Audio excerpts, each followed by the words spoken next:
السلام علیکم ناظرین، میں ہوں آپ کی ہوسٹ آمنہ طارق اور آپ دیکھ رہے ہیں دیسی ٹی وی USA۔ آئیے چلتے ہیں آج کے نیوز بلیٹن کی جانب۔ کیلیفورنیا کے سینٹ میں یوم آزادی پاکستان کی مناسبت سے تاریخی قرارداد منظور۔ ٹرمپ صدر بنیں گے تو لاکھوں غیر قانونی تارکین کو ڈیپورٹ کریں گے۔ امریکی نائب صدر کملا ہیرس نے غزہ میں جنگ بندی کا مطالبہ کر دیا۔ چلتے ہیں خبروں کی تفصیلات کی جانب۔ امریکی ریاست کیلیفورنیا کی سینٹ نے ریاست میں موجود پاکستانی کمیونٹی کے مثبت کردار کو سراہتے ہوئے اگست میں یوم آزادی پاکستان کی مناسبت سے تاریخی قرارداد کی منظوری دی ہے، جس میں پاک امریکہ تعلقات اور ریاست کیلیفورنیا میں پاکستانی کمیونٹی کی خدمات کا اعتراف کیا گیا۔ تاریخی قرارداد نمبر 576 ریاستی سینیٹر جوش نیومین نے پیش کی، جس کا عنوان پاکستان امریکی تعلقات تھا۔ قرارداد کے متن کے مطابق پاکستان نے 14 اگست 1947 کو آزادی کا اعلان کیا اور امریکہ کے ساتھ قریبی تعلقات کو فروغ دیا ہے۔ قرارداد میں کہا گیا کہ پاکستان کی آزادی مقصد آزادی کے ضمن میں ایک مثبت اقدام تھا اور ملک کی تاریخ نے دنیا بھر کی قوموں کو آزادی، انصاف اور مساوات کے حصول میں تحریک، حمایت اور معاونت فراہم کی ہے۔ پاکستانی تارکین وطن نے مستعدی، استقامت اور امریکی خواب پر پختہ یقین کی بدولت ریاست کیلیفورنیا کے ترقی پذیر علاقوں کو ترقی یافتہ اور قابل احترام کمیونٹیز میں تبدیل کرنے میں مدد کی ہے، امریکیوں کے طور پر پرورش کی ہے اور یہ کہ پاکستانی امریکی مرکزی دھارے کے امریکی معاشرے کا ایک لازمی حصہ بن چکے ہیں۔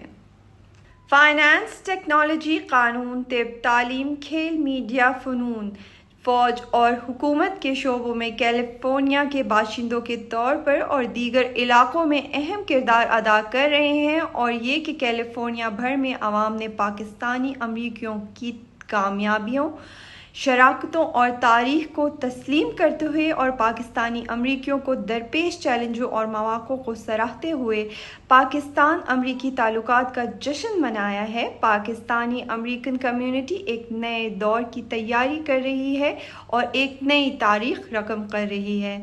پاکستانی امریکی کمیونٹی اپنی نوجوان نسل میں اپنے آباء و اجداد کی ہمت اور اقدار، اپنی جڑوں کے ساتھ گہری وابستگی اور اپنی ذات پر فخر پیدا کرنے کی کوشش کر رہے ہیں، تاکہ وہ نسلی اور ثقافتی تنوع سے مالا مال عظیم ریاست کیلیفورنیا میں مزید بہتر طور پر اپنا حصہ ڈال سکے۔ قرارداد میں کہا گیا کہ سینیٹر جوش نیومین پاکستان امریکی تعلقات اور ریاست کیلیفورنیا میں مقیم پاکستانیوں جنہوں نے ثقافت، روایت اور کامیابیوں کو فروغ دیا ہے کو سراہتے ہیں۔ لاس اینجلس میں پاکستان کے قونصل جنرل عاصم علی خان ستارہ امتیاز اپنی ٹویٹ میں سینیٹر جوش مین کا شکریہ ادا کرتے ہوئے کہا، آپ کا شکریہ سینیٹر جوش مین۔ کیلیفورنیا کے سینٹ نے آج ایک متفقہ قرارداد منظور کی ہے، جس میں پاکستان کی آزادی میں دیگر اقوام کے لیے ایک تحریک کے طور پر تسلیم کیا گیا پاکستانی امریکن کمیونٹی کے مثبت کردار اور پاکستان کے یوم آزادی کے موقع پر پاک امریکہ تعلقات کو یاد کیا گیا۔ انہوں نے مزید کہا کہ کیلیفورنیا کے سینٹ سے منظور کی گئی یہ قرارداد پاکستان اور کیلیفورنیا کے مابین پائیدار دوستی کے رشتے کو اجاگر کرتی ہے۔ قونصل جنرل عاصم علی خان نے سینٹ کے تمام ممبران کا بھی شکریہ ادا کیا جنہوں نے قرارداد کی حمایت کی، اور کہا کہ اس اقدام سے ریاست کیلیفورنیا کے ساتھ تعلقات مزید مستحکم ہوں گے۔ اگر ڈونلڈ ٹرمپ صدر منتخب ہو گئے تو امریکہ میں موجود 11 ملین غیر قانونی تارکین وطن کو نہ صرف وسیع پیمانے پر ڈیپورٹ کریں گے بلکہ اپنے سابقہ دور صدارت کی طرح بعض ممالک سے امریکہ آنے والے شہریوں پر پابندیاں عائد کر دیں گے۔ ٹرمپ کی ریپبلکن پارٹی کی بعض اہم شخصیات ڈونلڈ ٹرمپ کے اس نعرے اور موقف کی مخالف ہیں۔ ٹرمپ کی ریپبلکن پارٹی کی بعض اہم شخصیات ڈونلڈ ٹرمپ کے اس نعرے اور موقف کی مخالف ہیں، لیکن ڈیموکریٹک کملا ہیرس کے انتخابی میدان میں آنے کے بعد ٹرمپ نے غیر قانونی تارکین وطن کو ڈیپورٹ کرنے اور امریکہ کی زمینی سرحدوں پر میکسیکو کی سرحد پر دیوار کی تکمیل اور کڑی نگرانی کو اپنی انتخابی مہم کا نمایاں اور اہم موضوع بنا لیا ہے۔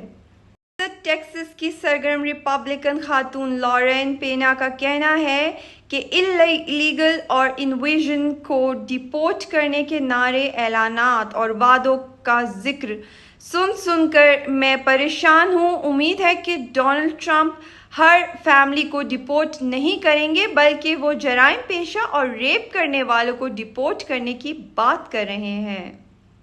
نائب امریکی صدر اور ڈیموکریٹ صدارتی امیدوار کملا ہیرس نے غزہ میں جنگ بندی کا مطالبہ کر دیا۔